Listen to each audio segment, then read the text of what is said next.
Mr. Is it Gamari or Gaimari? Gamari. Gamari. Thank you. Good morning, Mr. Gamari. Good morning. It's been a little while since I've been here on a PIP issue. The last time was Facione versus CNA 5 years ago. Some people view it as the SJC kind of got rid of the cat in that case. But the inevitable consequence of getting rid of the cat is that the house fills up with rats. And that's pretty much what has happened. Not even mice? First? In the PIP area, it's rats.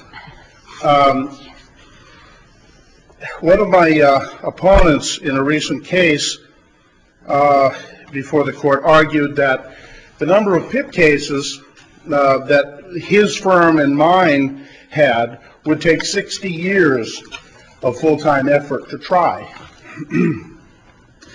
And I think he was a little bit conservative.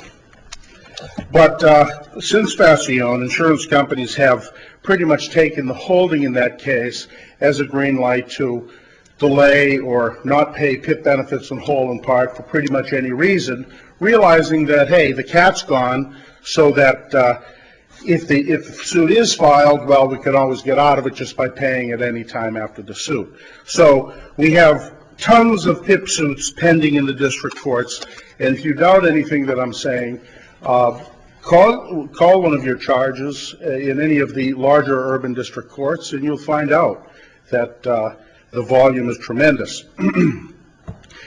But both my opponent and I agree on one thing. It's not a lot of things, though we say it in different ways. This is wholly a statutory issue. It doesn't rise to the level of a constitutional issue.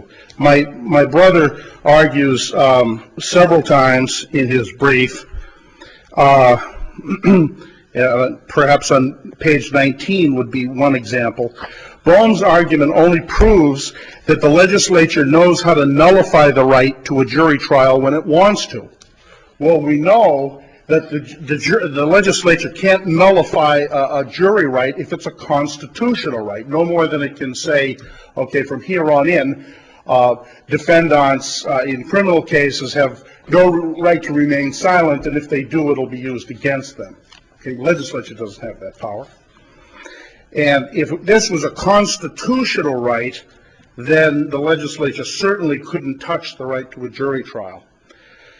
But in this case, as I said in probably half my brief, and my brother summed up in one line, you know, this isn't the no-fault statute was wholly a statutory creation, having no roots in the common law, and the remedy prescribed by Chapter 90, Section 34M is a new right. Right, but it is a new right, but the legislature has put the word contract, that they may sue in contract. Right. And that certainly connotes a contract claim is normally a jury claim. The fact that it is akin to a third-party beneficiary claim, which is new, well, nowadays if somebody came into the court and on some other kind of third-party beneficiary contract who was suing, they'd get a jury trial. Well, so, I mean, it may gum the district court up horribly, but isn't it up to the legislature to go fix that? They've called it a contract claim, and contract claims get jury trials. Well, Your Honor's one word in that sentence sort of bespoke everything when you said nowadays. Okay, the question isn't what is nowadays. The question is what was in 1780. A third-party beneficiary action did not exist in 1780. But that's a constitutional argument that you're saying is out of this case. Well, if it's absolutely, but Your Honor, phrased it in some sort of constitutional term. The legislature didn't say in 34M you have a right to a jury trial. As a matter of, they use the word contract for sure, but in the tons of statutes in which they have created statutory rights, and I've cited maybe a dozen or 24 of them in my brief, they've said directly, you have a right to, either the plaintiff or the defendant shall have a right to a jury trial if they request it. Do your clients have a right to bring a contract action against the insured party directly? Absolutely. For just a common law action of debt, I provided the services, you owe me the money. And you would both have the doctors or the providers and the insured, well, and the person who received the benefit of the services would both be entitled to a jury trial? Probably yes. And so what you're saying here is that there's a statutory scheme that tries to bypass that under no fault. Right. And allow the provider in certain limited circumstances to go after the insurance company directly. Well, only one circumstance, when he's unpaid for 30 days or more. And it's only to the extent of what? The PIP benefits? The PIP benefits do. Not for anything more than that? That's what you said in Facion. Yeah. As a matter of fact, my brother's arguments at some points in this brief are similar to the ones I made in Facion. That, unless the legislature itself says, we're not going along with the common law would be implied into the statute. And the 7 of you at the time rejected that argument. Right, but I mean, as I read this statute, what it is making clear is that these providers are third-party beneficiaries. Well, no, actually the statute says they're parties to a contract. It says if the bills aren't paid for 30 days, they are, quote, deemed a party to the contract. Now, you may say, well, this looks like a third-party beneficiary. Okay. Conceptually it is, and it seems to me this just makes it abundantly clear that they are going to get that status up to the amount of the PIP benefits. And they've got there's a 30-day delay period, so that, the hopes that no suit needs to be brought so that things will get done. You know something, Judge? I spent a lot of time on this brief, okay? I mean, this is, kind of a funny area because you had to go into the common law before 1780. I've never found a case in Massachusetts, or anywhere else, where a judge or where a high-level court said, a third-party beneficiary has a right to a jury. You may think so, but I don't think you've ever said it in an appellate decision. Well, sometimes it's very hard to find an appellate case that would state the obvious. That it is if now that we recognize third-party beneficiary claims, they are contract claims, and people are claiming and getting jury trials under them routinely, and nobody is trying to strike the claim for a jury trial on them. Well, I say with all due respect, how is it obvious? Because the constitutional right to a jury trial for a third-party beneficiary didn't exist because the 1780 plaintiff had no right, third-party beneficiary had no right to bring an action on a contract. The 1780 plaintiff didn't have a right to do a lot of other things too, like file discrimination claims and get a jury trial and a whole bunch of other things that we said are protected now under the 1780 provision by reason of analogous flexibility. Correct? There are a few instances, yes, and there are a few instances where, for instance, you look at the workers' compensation statute. No right to workers' comp existed in 1780, and your predecessor said, since no similar right existed in 1780, the workers' comp statute doesn't violate Article 15. And then there was the tsunami of them all, Chapter 93A, where we said there was a right to a jury trial. No, actually, you said quite the opposite. Oh, we said there wasn't. Okay. Right. Let me ask you this before we go on too further. You say this raises no constitutional claim. Well, how can you say that when the statute itself is silent on the right? Well, no, I didn't say that. I said my brother and I seem to agree that this is a purely statutory matter because he said it in his brief. So and that was the emphasis of my brief. We do have to get back into this 1780 stuff. Right. So, I mean, we look at the cases from England in the 1700s and in the 1600s, it seems kind of clear, or actually not kind of clear, it seems unequivocal that no right of action existed to a person that was not a party to the contract. And if we go into early Massachusetts or post-liberation decisions up to about 1810 to 1815, and I cited several of the cases in my brief, the Massachusetts courts went along with the English authorities. Then when we got into the early teens, 1810, 1812 maybe, the Massachusetts courts started to liberalize the third-party beneficiary rule, et cetera, and allow people to sue on contracts. Then we get to Mellon and Whipple in 1854, which shut the door on all third-party beneficiary contract claims and said the rule has always been that the only person who can sue on a contract is the party from whom the consideration flowed. Now, it's not stated in any of the decisions, but the reason in this, lowly lawyer's mind for that 1854 decision was that the Supreme Judicial Court of the Commonwealth of Massachusetts didn't have equity jurisdiction until around 1848. And prior to the Revolution, and you can look this up in Parker versus Simpson, Judge Hammond's decision of, I think, 1901, which discusses it at length. But before the Revolution, before 1780, if a Massachusetts resident wanted to have an equitable claim, or wanted to make an equitable claim, he would have to go to the Chancery Court in England. So once the SJC did get equity jurisdiction in the late 1840s, there was no need for third-party beneficiary rights under the common law because they could, and thus Mellon versus Whipple in 1854, because you could always go to equity. Just as in Old England, you could go to equity if you were a third party and didn't have a contract right.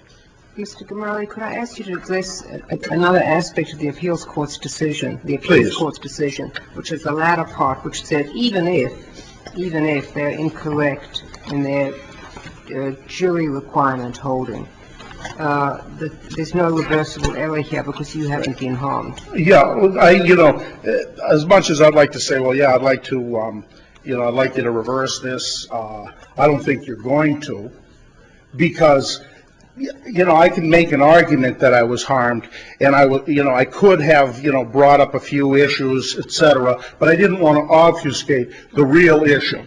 So I don't, I would love it if you did it, but I don't expect you to say the case is reversed. I just expect you to say, or hope you're going to say, there is no right to a jury trial in these types of actions. And the whole premise of this is that the right to a jury trial creates delay and expense, which ultimately harms plaintiffs. And defendants.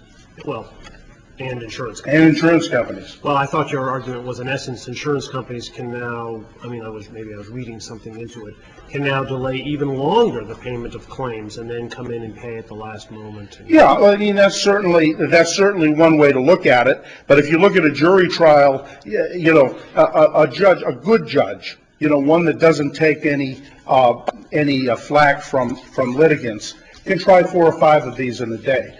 A jury trial is going to take 2 days, one way or another. Mr. Mountain and I, this was an easy case, over $800, and it was a typical case. It took us 2 days to try it. Mr. Mountain and I can confirm that there's been cases where we've had jury dates scheduled and we've had to go back 4 or 5 times because of one reason or another. Both of us were ready for trial. Both of our clients were ready for trial. But the courts just couldn't handle it. And we were shuffled off to another day. And, that all creates expense. And, when we get cases, if you take my unidentified opponent in a PIP case's word for it, that these will take 60, the cases his office and mine have 60 years to take 60 years to try, and you tack on the uncertainty of the process, probably take 360 years to try the cases. So these cases are small cases always. The policy limit is $8,000. This case was about $800, and the expense of them to the courts, if you believe, you know, the consumer price index and the various estimates made in Pinnock versus Cleary and some of the federal cases, these cases will cost the court about $5,000 a day to try. In other words, a jury trial is going to cost the Commonwealth $10,000 to adjudicate an issue over $800 or $8,000 at worst. And insofar as this is a statutory right, as opposed to a constitutional right, we have to look at the legislative purposes of this no-fault statute, which you've said in Facione and your ancestors have said several times since 1970, that the purpose of the PIP statutes was to relieve the burden on the courts caused by small auto accident cases, one, which is defeated by jury trials, two, that another purpose is to provide a simple, speedy, prompt, inexpensive way of people to get their medical bills and wages paid. Again, jury trials are antithetical to that. And three, to keep the cost of insurance down. Well, you know, if an insurance company has to pay my brother or any of the other lawyers that do this $10,000 or $5,000 or $8,000 to litigate a case in front of a jury over $800, it's got to get passed on to the public as premiums, higher premiums. So if you look at the United Food case, Commonwealth versus United Food, which I cited in my brief, I can get it right here, that basically when you're looking, you're trying to decide whether a jury right can be read into a new statutory cause of action. You have to look at the legislative purposes, and that the better reasoned decisions, you know, look at what the legislature was trying to do. And if we look at it narrowly or expansively, however you want to look at it, it was to relieve the congestion in the courts. Okay? Thank you. Thank you, Mr. Kamali.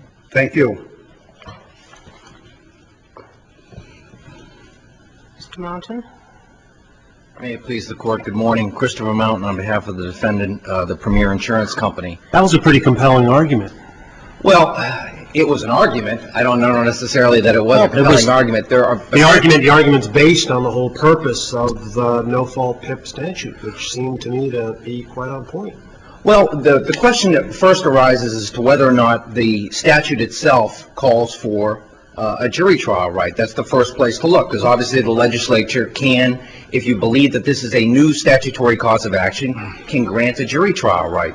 And in fact, in this case, by using, I'm sorry? Or cannot. Here's the question, which maybe I'm just jumping ahead of you.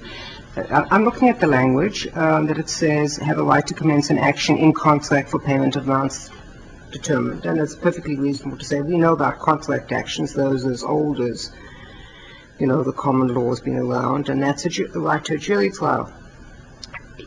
Let's assume that the legislature said, quite the contrary, Mr. Gavali, what we wanted to do was make this quick, make it efficient, make sure people get paid, you know, small amounts, we're going to cap it at $8,000, and the one thing that everybody understands, for no fault of anybody, but jury trials take a much longer time, not going to work.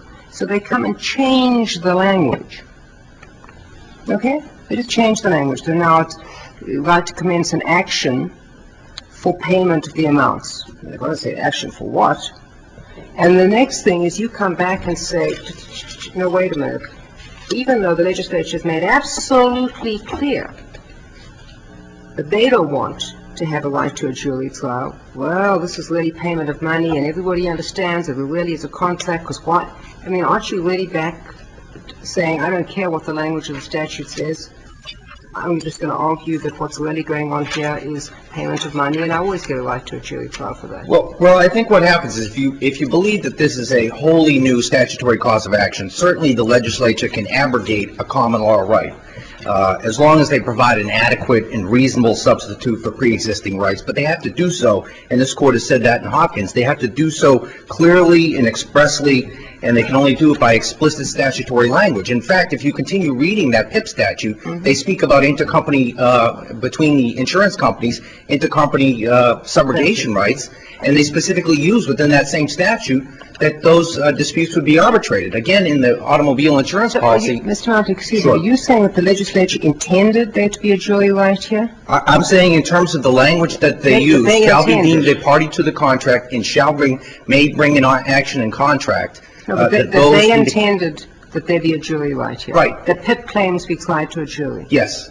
And that if you look at it, if you look at Chapter 113, the Chapter 175, Section 113, and uninsured motorist benefits, in fact, they have said they have essentially abrogated a common law right. What they've done in that case is used explicit statutory language speaking about arbitration. They did the same thing in terms of collision damage under the Massachusetts automobile policy in that statute. You could say here, could you not, in view of the statutory language, this whole third-party beneficiary theory is a red herring, because the statute makes the suing party a party to the contract, as if he, in this case it's a he, had signed it originally. I agree with you, Your Honor. I believe it is a red herring, and I'll give you another example as to why I believe it's a red herring. The PIP statute isn't just for medical providers to sue for unpaid medical expenses. The PIP statute also encompasses lost wages. Now, clearly, an insured who contracts with Premier Insurance Company is involved in a motor vehicle accident and loses wages because of injuries due to that motor vehicle accident, they would have a cause of action, obviously, in contract. They would be in privity of contract with the Premier Insurance Company, and they, therefore, would have a right to a jury trial because it would be an action in contract. Another example would be a pedestrian. Now, certainly a pedestrian is not in privity of contract with the Premier Insurance Company, but the PIP statute itself says that if a pedestrian is injured, they have a right to then go to the Premier Insurance Company, if they insured the vehicle that struck the pedestrian, and collect the lost wages, 75% of the lost wages, and medical expenses. And the thing to remember, it isn't just medical providers who have an opportunity or have the right to get their unpaid medical expenses. And I know this was an argument made by my opponent in this brief that really it's not a controversy involving property. It's really protection by insurance. But there are other. But Mr. Mount, what is the purpose of the PIP statute? Because what you've just described to me, you know, because we have a third-party beneficiary rule, you don't need the statute. Why do you need the statute? Well, you may not have needed the statute. But when I'm trying to figure out what the legislature has done here, I mean, if you could have just proceeded in the normal, I mean, it is clear that what the legislature was trying to do was to say, you know, we get a time balance, no fault, with some benefits, and the benefits are speed. I mean, it seems to me that in many ways this is far more akin to workers' comp. It's far more akin to workers' comp. You're going to give up a whole bunch of rights. You're going to give up a whole bunch of rights. But in exchange for that, what you're going to get is a speedy process. It's going to limit your recovery. You know, there's a limit here. But there's an exchange of speed and quick procedure because we don't want these jaundice against jaundice cases going on and on and on. Providers haven't been paid. People's wages haven't been paid. Why isn't this not analogous to the workers' comp claim? Well, I think what this court has said in the past in regards to workers' comp was, first they said it's not analogous to any claim back in 1780 at the time, but the workers' comp system is under Chapter 152. Our administrative proceedings, there are a whole procedure all its own that are not found here in the PIP statute, and the legislature has not set out. So you don't have to create you know, a whole other administrative procedure. Maybe the legislature concluded that, you know, this was in the expertise of the courts, but there's no question that they were trying to simplify and expedite, correct? I would agree with you that certainly that is one of the purposes, and even this court said in Pinnock versus Cleary, and when you ruled upon the constitutionality of the PIP statute in general, that was one of the concerns set out ad nauseum. And no fault insurance, to some extent, insureds give up some rights. I mean, essentially what you're doing is you're creating a bigger pool with limited rights of the bigger pool, correct? Correct. So that if you were the insured, everybody's giving up a little of something. That's what they said in Pinnock versus Cleary, that essentially what you've done by assuring yourself of the speedy payment of medical bills under the PIP statute, you have essentially given up or substituted some of those rights for what rights you would have had in tort. But now, if it's going to take years, and it may well take years, before the payment is made, meanwhile, what's happening? I mean, the very purpose of all of this, which is limited recovery, fast, quick procedures, I mean, the whole thing is tipped out of balance. Well, I respectfully disagree with that assertion as to how the PIP statute works. Obviously, there's the 10 and 30-day rule, and notwithstanding the arguments made by my opponent, I don't believe the majority of these cases, the PIP benefits are paid, there are no lawsuits ever filed, and the system works. Well, I mean, The majority or the vast majority? Well, I would say the vast majority, but I'm sure my opponent would disagree with the word vast. But the fact is that there are pending cases, lots and lots and lots of pending cases. Sure. There are, and that's why my point is that if the legislature, if you believe this is a wholly new statutory cause of action, then it's up to the legislature then. They could have used the words, bring an action in equity. They could have used the words, have taken out the words, as you mentioned, in contract and shall be deemed a party to the contract. They could have said that there was no jury trial right within the PIP statute itself. So essentially, if they're going to abrogate the common law right, then they have to do so explicitly. They could do so. They have done so in other aspects of insurance. They haven't done so in this case. Now, I take it so the right goes both ways. In other words, the medical provider has the right to a jury trial. Oh, certainly. And you know, while Mr. Gamari would sit here and obviously his client is arguing that there shouldn't be a right to a jury trial, I'm sure there are plenty of plaintiff attorneys out there, medical providers, saying, geez, this is an action in contract to establish a debt, an action that there's always been a jury trial right for. And I'm sure there are many medical providers out there that would want at least the right to a jury trial. It doesn't mean that every PIP action must be a jury trial action. Certainly you can waive your right to a jury trial, and there are certain aspects under the PIP statute, such as non-cooperation, that may be best, you know, obviously these are tactical reasons, but you may decide as the attorney for the insurer or the attorney for the medical provider or the insured that for tactical reasons for a non-cooperation case, you may feel as if you have, you know, the judge would have a better understanding of the court's decisions in the past regarding non-cooperation, IME no-shows, things of that nature. Would you agree that jury trials will definitely slow the process now? Well, I would admit to you that certainly a jury trial does take longer than a bench trial would. And obviously the legislature must know that when they write statutes such as this one. Well, would you agree that many of the purposes that your brother just went over in his last remarks would all be frustrated? Well, I don't necessarily agree with that. There are certainly cases that take longer, and I would agree with you, Justice Ireland, that as a whole, jury trials and PIP actions would take longer than a jury trial and that would try to a judge. Do we have anything before us indicating how frequently it occurs that either side is requesting jury trials? No, we don't have any evidence. Well, nobody ever thought they had a right to a jury trial. I'm sorry? Nobody ever raised a claim to a jury trial before, to my knowledge. No defendant in a PIP case has ever claimed a right to a jury trial, correct? Well, I did in this case. No, I just... But when you mean... So help me out with the background in terms of jury trials taking place in these kinds of cases when the statute was first enacted. Because when the statute was first enacted, there was, I believe, no right to a jury trial in the district court. So if a medical provider filed an action in the district court, there was no right to a jury trial. But was there a right to appeal to the superior court for a jury trial? I would argue that there is, and I believe the appellate division touched upon that issue in their... That's $8,000. They would have kicked it back in a nanosecond. No, after finding. After a finding for the plaintiff. Yeah. Right. It would be... So you're saying that there would have been a right to a jury trial. You could have gotten a right to a jury trial as a defendant.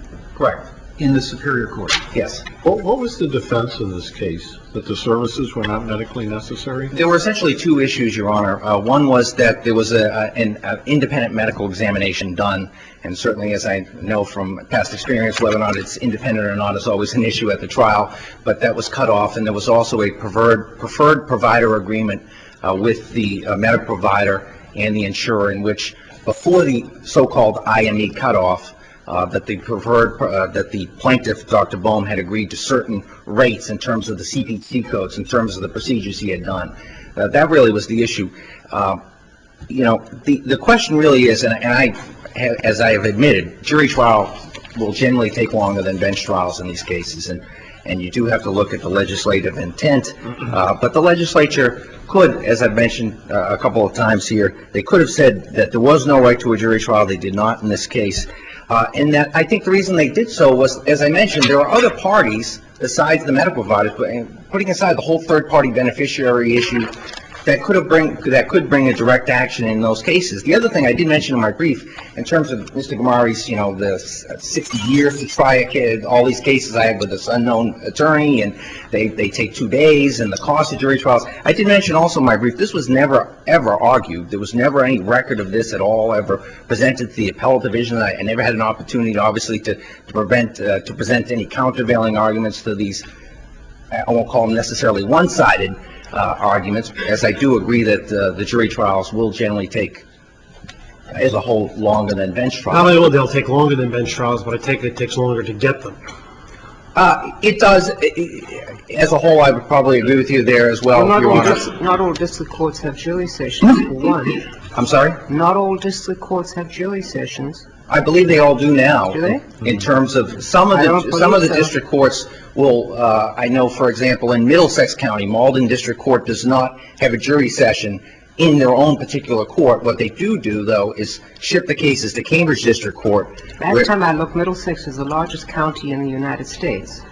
So you're going to ask people to come from one end of Middlesex to go to another? That does happen in some of the courts. I believe Woburn District Court, but for example, up in Essex County, 2 years ago, Peabody District Court and Lynn District Court did not have a civil jury session, but there was a right to these civil juries of 6. They would ship them to Salem District Court. Well, now those courts are now running their own civil jury sessions, and I think that was one of the problems in terms of the delay that Mr. Gamari speaks about, was some of these courts, unfortunately, had to take on all these other jury trials from other district courts who were not equipped at that time to do so, and therefore has created a backlog in some of these courts. The other third parties you mentioned that could bring claims for lost wages, etc., they will also be limited by the $8,000 cap, or no? They are limited by the $8,000 cap, but as I mentioned, as an insured being in privity of contract, I understand that. It would be a direct action under a contract. Thank you, Mr. Morris. Thank you. All right.